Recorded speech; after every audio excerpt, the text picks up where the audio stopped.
So, hello everyone, welcome to SKS Education, and today we will be studying about, why are haloarenes, or you can say aryl halides for that matter, are least reactive towards SN reaction.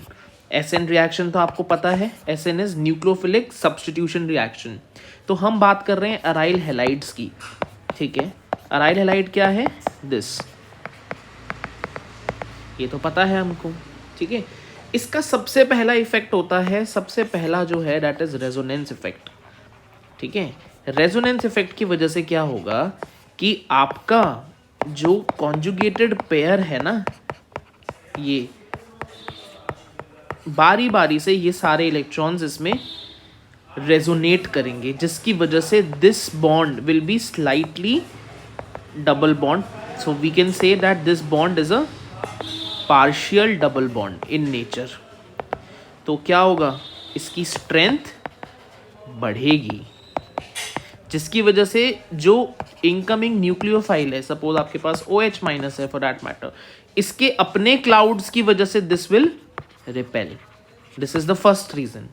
Second reason क्या होगा, हमें बहुत अच्छे से पता है कि carbon in aryl halide is what, sp2 hybridised.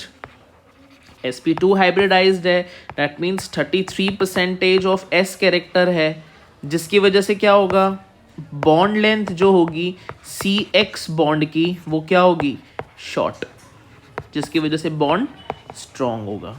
इस बॉन्ड स्ट्रेंथनिंग फिनोमेना की वजह से incoming nucleophile will be obstructed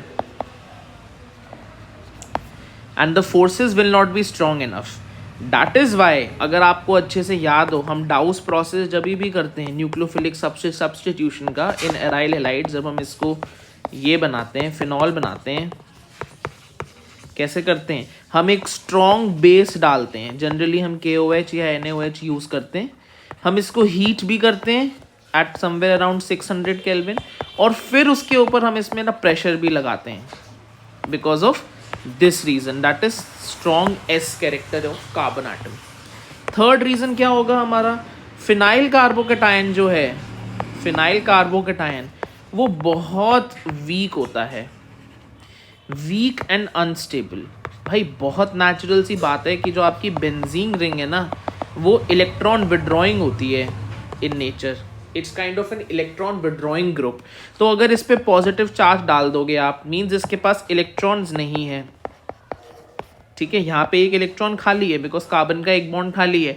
तो ये आने की कोशिश करेगा, फिर ये आने की कोशिश करेगा, फिर ये आने की कोशिश करेगा.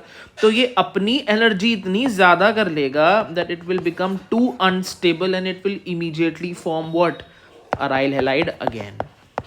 That is the beauty of this compound. Fourth हमारे पास है डीस्टेबलाइजिंग रिपल्शंस. तो डीस्टेबलाइजिंग रिपल्शंस की वजह से क्या होता है कि हमारे पास ऑलरेडी जो अराइल हैलाइड है, ठीक है, ये है. सचो मैं आपको एक एक करके समझा देता हूँ. हमारे पास अराइल हैलाइड क्या हो सकते हैं, फ्लोरीन हो सकता है, या फिर हमारे पास क्लोरीन हो सकता है, या ब्रोमीन हो सकता है, और फिर हमारे पास एक होता है आयोडीन यहाँ पर, ठीक है. इसके तो क्लाउड्स इतने बड़े हैं, अब आपस में इनके क्लाउड्स इतने से हैं छोटे. इसका क्लाउड भले ही छोटा हो, बट इसमें प्रॉब्लम क्या आती है, इनकमिंग न्यूक्लियोफाइल आते ही सार इसको एक्सप्लोड करना शुरू कर देता है, जिसकी वजह से this bond is feeble to be broken down but the reaction is explosive. That is why we don't do this, ठीक है.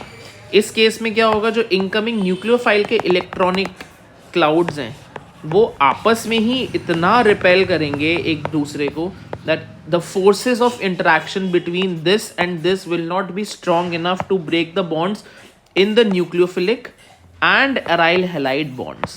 So this is the reason why aryl halides, or you can say haloarenes, do not show nucleophilic substitution reaction. For more such videos guys, do like the video, do share it among your young aspirants who are preparing for any examination or for any kind of class 12 CBSE or ICSE examinations. I'll be more than happy to help you. You can pen down all your queries in the comment section and I'll see you very soon. All right, bye bye.